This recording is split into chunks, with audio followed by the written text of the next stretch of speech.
กับสบายดีจ้าทุกคนสบายดีเด้อ FC ทุกท่านสบายดีจ้าส่องสาวเราซ้ำนะวันนี้น้องตุกมาหอดเวียงแล้วเด้อทุกคนก็มาหอดได้หลายมื้อเลยแหละทุกคนแต่ว่ายังบ่มีโอกาสที่จะมาสรุปการเดินทางของน้องตุกที่เดินทางมาจากซ้ำเหนือนั่นเองเนาะทุกคนน้องตุกขี่รถจักรมาถือว่าขับคนเดียวจะเนาะถือว่าขับคนเดียวมาพร้อมกับน้องจ้าแต่ว่าได้แยกทางกันที่อยู่ปักสันเนาะทุกคนเนาะเพราะว่ามานำกัน3ไอน้องแต่ว่า แต่ว่าคือการขี่รถจักรของตุ๊กถือว่าท้าทายสุดๆถือว่ายากลำบากเนาะทุกคนเนาะส่วนสิมาหอดส่วนสิมาหอดเวียงจันทร์เสือเวลาอยู่ทั้งเบิด3 มื้อเนาะทุกคนเนาะเดี๋ยวน้องตุ๊กสิมา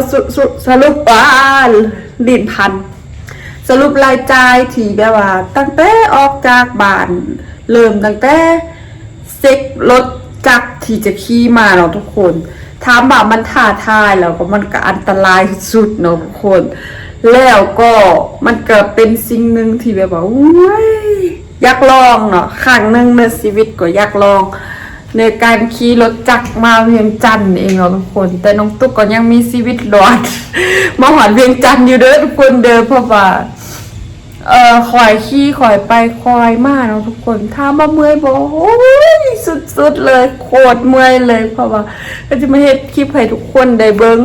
หลายมื้อแล้วแหละแต่ว่าน้องตุ๊กก็คือมาหอดน้องตุ๊กก็ไปสองหาเฮ็ดเวียกเนาะทุกคนเนาะหาเฮ็ดเวียกนำบริษัทไปสัมภาษณ์เวียกอะไรไปอะไรทำไมเยอะแยะเราทุกคนเนาะก็เลยยังบ่ได้มาอัดคลิปสรุปคลิปให้ทุกคนได้เบิ่งว่าน้องตุ๊กได้เสิร์ชจ่ายในการเดินทางตั้งแต่ซ้ำเหนือจนหอดเวียงจันทน์เนาะไปประมาณเท่าเดิมเนาะทุกคนแต่เดี๋ยวมื้อนี้น้องตุ๊กจะมาไล่แล้วก็สรุปให้ทุกคนได้เห็นรายละเอียดนำกันเนาะว่าน้องตุ๊กออกจากบ้านว่าตั้งแต่วันที่21จนมาหอดเวียงจันทน์วันที่23น้องตุ๊กก็ได้ไปแวะนอนหาหาพี่น้องกับแวะเที่ยวมาตามทางเนาะทุกคนถือว่าเป็นการขี่รถจักรมาครั้งแรกในชีวิตแต่ถามว่าอยากไปอีกบ่อยากขี่กลับไปอีกบ่อยากเนาะทุกคนเนาะแต่ว่าจะเสียเวลาหลายกว่านั้นเพราะว่าอันนี้ถือว่าคุมเหมือนคุมปดของค้างขนาดทุกคนผู้ต้องหาเนาะผู้ต้องหาเพราะว่าเขายากหรือหอดไวเลยเนาะทุกคนอีกอย่างตุกขับรถบุกเก่งแต่ถ้าคนที่ขับรถเก่งๆน่ะน่าจะเสียเวลาอยู่2 วันหอดเวียงจันทน์เนาะทุกคนแต่น้องตุ๊กคือเน้นปลอดภัยไว้เป็นหลักเนาะทุกคนเนาะเน้นการปลอดภัยไว้เป็นหลักแล้วเน้นการคอยไปคอยมาที่สุดแล้วก็มักบนไหนก็จอดแวได้แล้วก็เลยให้เธอการเดินทางของตุ๊กน่ะค่อนข้างที่จะซ่าแต่ถ้าว่าหากมีงบประมาณหรือมีสิ่งที่จะต้องในขี่รถไปซ้ำเหนืออีกหรือว่าขี่จากซ้ำเหนือมาอีกน้องตุ๊กจะซื้อเวลาอยู่ประมาณ1 อาทิตย์เนาะทุกคนเพื่อจะได้เที่ยวหลายๆสถานที่บางสถานที่งามแต่ว่าบ่มีโอกาสที่จะได้จอดเพราะมันเป็นส่วนที่แบบว่าห่างไกลบ้านคนเนาะเพราะว่าแต่ละระยะทางที่น้องตุ๊กเดินทางมาก็คือน้องชายเพิ่นจะกะระยะทางซื้อว่าประมาณ60 กิโลแล้วก็จอดแล้วก็แวะพักกินข้าวกินน้ำแวะพักแวะเศร้าเนาะเพราะว่ารถเฮาคือรถมอเตอร์ไซค์หรือว่ารถจักรเพราะว่าความหวานมันขี่รถหลายๆเดี๋ยวแบบตีนรถนะทุกคนกงรถนะมันจะหวานอย่างมันระเบิดนะทุกคนเพราะว่าขาลงมาหัวดาขาลวงบริเวณที่ลงไปเสียงขวางลงมาเพราะมันจะทางค่อนข้างสบายแต่ว่ามันจะได้เรียนรถไวประมาณ70-80 กิโลแล้วก็จอดแวะพักให้รถมันเย็นหรือว่าอาหารกายเฮาแบบบ่ง่วงเหงาบ่เหงานอนนะบ่ง่วงเหงานอนบ่ให้รับในว่าซั่นซะ คืออุปกรณ์ในการเดินทางของเราคือเครื่องทุกอย่างคือต้องฝากมาแต่สำเหนือทุกอย่างแต่เอาเครื่องติดตัวอยู่ประมาณสุดแต่เสิร์ฟเวลาการขี่รถนี่ถือว่าม่วนอยู่สนุกอยู่เนาะทุกคนมานำกันทั้งหมดคนมีเด็กคนหนึ่งมีเด็กหน่อยคนหนึ่งเด็กหน่อยก็สู้ชีวิตขนาดน้องหลานลูกของน้องทรายเนาะคือว่าสู้สุดๆสู้สุดๆพาไปอีกข้างหน้าน้องตุ๊กยังเยอะอยู่อ่ะไปอีกข้างหน้าต้องใส่รถใหญ่เลยเด้อบ่ต้องใส่เด้อรถจักรนี่มันบ่เบิดแล้วแล้วก็มากับน้องทรายค่ะบ่มีน้องตุ๊กเขาน่าจะหอนไวอยู่เพราะว่าน้องตุ๊กขับรถซาเนาะอีกอย่า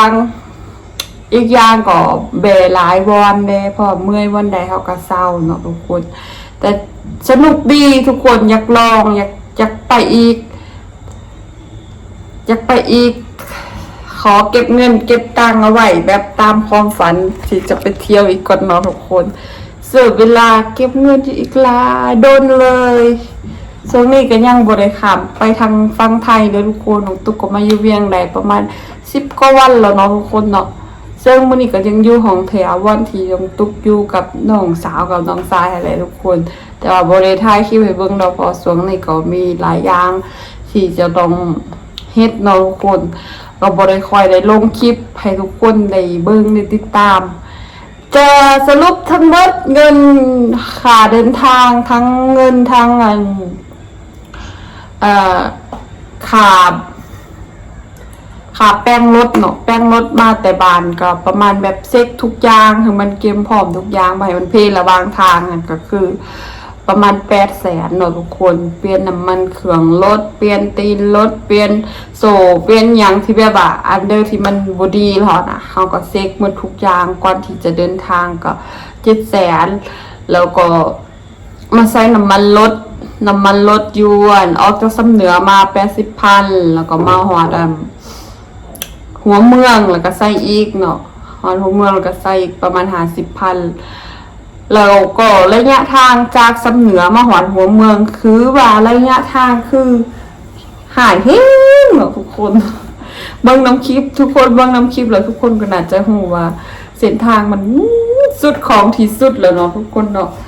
แล้วก็ออกจากลำเนินมาหาเสียงขวางพอมานอนอยู่เมืองแปลกเนาะอยู่พนสวรรค์แล้วก็ไปแวะเที่ยวหาเอื่อยแล้วก็ไปเลาะตลาดน้ำงำเนาะซื้อของฝากเล็กๆน้อยๆเลยนึงแล้วก็น่าจะอยู่ที่เสียงขวางก็นอนมันพักกับประมาณคืนนึง250,000นอน2คนน้องตุ๊กกับน้องทรายนอนกันคนละเตียงแล้วทุกคนแล้วก็ไปซื้อข้าวซื้อน้ำกินก็ถือว่าก็จะราวๆประมาณ100,000แล้วก็ตื่นแต่เช้าออกมาประมาณ4 โมงเนาะทุกคนเนาะ4 โมงนี่แหละก็ขี่รถออกมาหอดแถวทางเมียกทางเมืองเขาไซสมบูรณ์แล้วก็มาแวะกินเฟอร์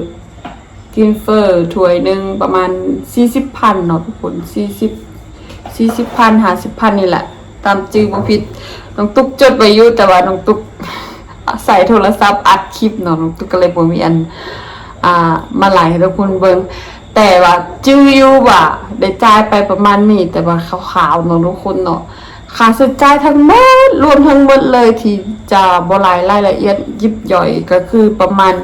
2 ล้านเนาะทุกคน2 ล้านถ้าจ้างรถเมล์มาก็น่าจะแพงอยู่แต่ว่ามันก็ถือก่อนแต่ว่าอันนั้นมันจะได้ผิวอีกแบบนึงในการขี่รถเมล์มาอย่างเดียวเนาะทุกคนแต่นี่คือครั้งนึงในชีวิตน้องตุ๊กอยากลองประสบการณ์ที่แบบขี่จากสำเหนือมาหอดเวียงจันทน์จะเสิร์ฟเวลาจักมือแล้วก็เสิร์ฟเส้นทางเป็นหรือมันมีความท้าทายมันมีรถเยอะรถเมล์เนาะที่แบบสวนเฮานะทุกคนโดนแต่ว่ามันบ่ได้เป็นตาหยานอยู่วันนึงคือโดนมันจึงมีรถมาสวนทางเฮาแต่ว่าจะเป็นรถเยอะคือรถพ่วงบ่รถบรรทุกบ่รถเมล์บ่เนาะแต่ว่า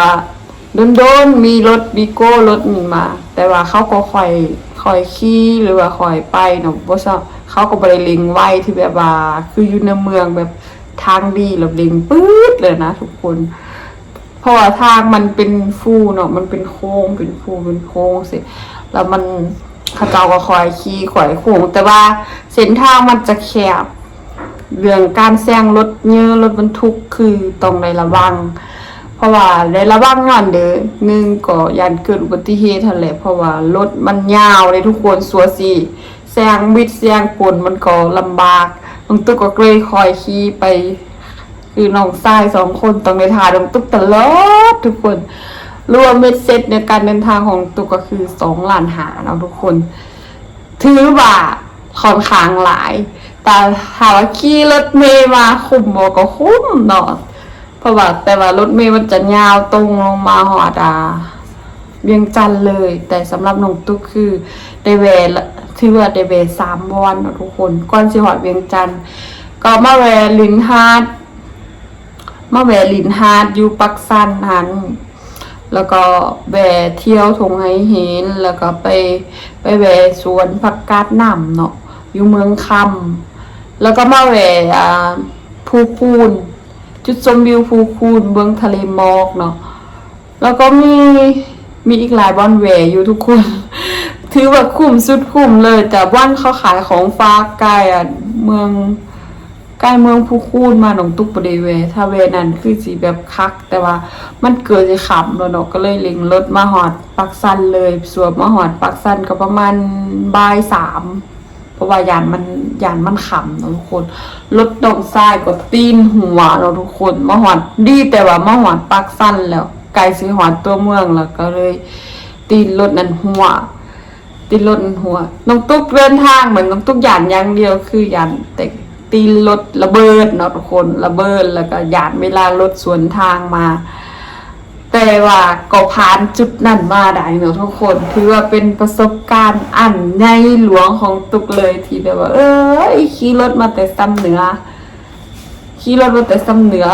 ด้วยตัวคนเดียวเนาะทุกคนแล้วก็มีน้องชายขี่ประกบหน้าประกบหลังแต่ว่ามาแหย่กันอยู่บนปักสันพอไปนอนเฮือนเอื่อยมาหอดปักสันแล้วมาหอดปักสันเนาะจุดที่น้องตุ๊กไป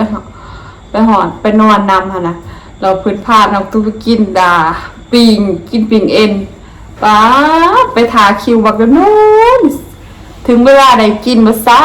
ำถึงเวลาได้กินแล้วก็กินไปแป๊บนึงฝนตก กำลังแสบเลยทุกคนแต่ว่าอาหารนั่นเด็ดจริงๆเนาะตำมะฮุ่งก็แสบตำข้าวปุ้นก็แสบปิงก็แสบแนะนำเลยทุกคนถ้าว่าไปเมืองปักสันหรือไปแถวแคมป์ขอแถวห่านเฮือนแพนแหละทุกคนแต่ว่าอยู่ทางเทิงพี่เนาะจะเป็นห่านแบบแคมป์ทางขายเฉพาะตอนกลางคืนเนาะแซ่บแห้งทุกคนถ้าบ่ได้ไปก็คือให้ทุกคนได้ไปลองเบิ่งแต่ว่ามื้อนี้น้องตุ๊กก็มาอัดคลิปว่าน้องตุ๊กมาฮอดเวียงจันทน์ปลอดภัยเด้อทุกคนเด้อสภาพปลอดภัยยังมีชีวิตอยู่ ที่จะมาถ่ายคลิปให้ทุกคนได้เบิ่งนำกันเด้อแต่เอาไว้สักมื้อเด้อมื้อพักหรือมื้อนั้นเดี๋ยวน้องตุ๊กจะข้ามไปไทยเนาะอัดคลิปมาให้ทุกคนเบิ่งแต่ช่วงนี้ขอเก็บตังค์ก่อนพอหากลับมาฮอดเนาะเพราะว่าค่าใช้จ่ายในการเดินทางหลายแฮงแล้วก็มาเริ่มมาโยงน้ำหนองนี่ก็ได้ซื้อเครื่องอีกหลายอย่างเนาะเพราะว่าน้องตุ๊กก็ถือว่าเป็นการมาเริ่มต้นชีวิตมือในการมาทำงานเนาะทุกคนเนาะเพราะว่าน้องตุ๊กตั้งแต่เรียนจบมาก็คือบ่ได้ทำงานเลยโดยบ่ได้เฮ็ดเวียกเลยในสิ่งที่ตัวเองเรียนมาเลยบ่ได้เฮ็ดเลยเนาะทุกคนเนาะก็คือมาอัดคลิปเฮ็ด YouTube แต่เส้นทางของ YouTube ของตุ๊กก็ทุกคนก็น่าจะฮู้ดีเพราะว่ามันเป็นแนวเดินเนาะทุกคนเนาะแต่ว่าน้องตุ๊กก็บ่ได้ป้าได้ทิมในการอัดคลิปเพราะว่านี่คือความฝันนึงแล้วก็เป็นแกลเลอรี่ส่วนตัวของน้องตุ๊กอัดคลิปทุกส่วนชีวิตของน้องตุ๊กมาลงใน YouTube เนาะทุกคนน้องตุ๊กได้ไปเฮ็ดหลายๆอย่างได้ไปต่างประเทศก็ได้ไปเฮ็ดกิจกรรมได้เจอผู้คนหลากหลายเนาะทุกคนเนาะได้เจอคนต่างประเทศได้หลายๆสิ่งหลายๆอย่างจาก YouTube เนาะทุกคนจากเล็กน้อย จากเล็กหน่อยคนขี้อายคนหนึ่งแล้วก็ฝันตัวมาเป็นยูทูบเบอร์แล้วทุกคนเนาะฝันตัวมาเป็นยูทูบเบอร์ลงสองตัวเองเฮ็ดสองตัวเองก็ถือว่าเป็นผลสำเร็จในระดับหนึ่งของน้องตุ๊กแล้วเดี๋ยวนี้น้องตุ๊กก็มาหาสังคมใหม่ๆมาหาสิ่งใหม่ๆเพื่อเป็นแรงบันดาลใจเพื่อเป็นแรงบันดาลใจหรือว่าเป็นเป้าหมายต่อไปที่น้องตุ๊กจะเฮ็ดเนาะทุกคนแต่ว่าเรื่องเฮ็ด YouTube ของตุ๊กน้องตุ๊กก็บ่ปาหรอกแต่ว่าจะลงคลิปสาบไปหน่อยนึง3 วัน4 วันบางเทื่อหรือว่าอาจจะพยายามเฮ็ดเท่าใดทุกลงเลยทุกมื้อเนาะทุกคนแต่ว่าช่วงนี้ขอจัดระเบียบการนำใช้ชีวิตก่อนแต่ว่าเรื่องการเหลือการเทปคลิปลงปกติของตุ๊กคือก็ถือว่าจะค่อนข้างยากแต่ก็จะพยายามลงให้ได้ทุกมือเด้อพักทุกคนอย่าเพิ่งลืมน้องตุ๊กอย่าเพิ่งแบบหายหน้าหายตาจากคอมเมนต์น้องตุ๊กเด้อทุกคนหรือว่าสองของน้องตุ๊กฝากทุกคนเบิ่งคลิปเบิ่งโฆษณาเป็นกำลังใจให้น้องตุ๊กเด้อเพราะว่าน้องตุ๊กก็มาเริ่มช่วงชีวิตใหม่ในเมืองเนาะอีกครั้งเพราะว่าช่วงนั้นมาแล้วแต่ว่ามาช่วงนั้นมาเรียนตัดเย็บเนาะแต่ว่าบ่ได้ตัดสินใจว่าที่จะอยู่เวียงจันทน์เลยแต่ว่าปัจจุบันนี้จะตัดสินใจว่ามาอยู่เวียงจันทน์แล้วก็สิหันหน้าซื้อเฮ็ดเบียร์แล้วก็เฮ็ด YouTube แล้วก็นี่ขายเครื่องออนไลน์ไปนำกันเพราะว่าช่วงอยู่บ้านก็ดีอยู่มันก็ดีอยู่ทุกคนมันก็ดีแต่ว่ามันห่างไกลเนาะก็มันห่างไกลจากตัวเมืองหลายเพราะว่าขายเครื่องเอียงมันก็ค่อนข้างยากเนาะทุกคนมันก็ถ้าว่าอยู่บ้านใดก็โอเคถือว่าโอเครายได้ก็พอได้อยู่แต่มันก็ได้แหละทุกคนแต่ว่ามาอยู่พี่ก็น่าจะดีขึ้นอีกแบบนึงเขาจะได้เจอคนเมื่อสังคมเมื่อเราทุกคนเนาะเพราะว่าเขาอยู่พูนเขาก็ได้เจอแต่ผู้เก่าๆผู้เดิมๆหั่นนะทุกคนที่เขาจักอยู่แล้วเขามาอยู่พี่เขาก็อยากได้สังคมสังคมใหม่ๆที่แบบพาเขาไปเฮ็ดสิ่งใหม่ๆเรื่อยๆเนาะทุกคนเนาะให้มีเป้าหมายไปเท่าแหละทุกคนที่น้องตุ๊กมาฝากเป็นกำลังใจให้น้องตุ๊กเด้อเบิ่งคลิปเบิ่งโฆษณาให้น้องตุ๊กเด้อบ๊ายบายไปแล้วเบิ่งคลิปเก่าให้น้องตุ๊กเด้อบ๊ายบาย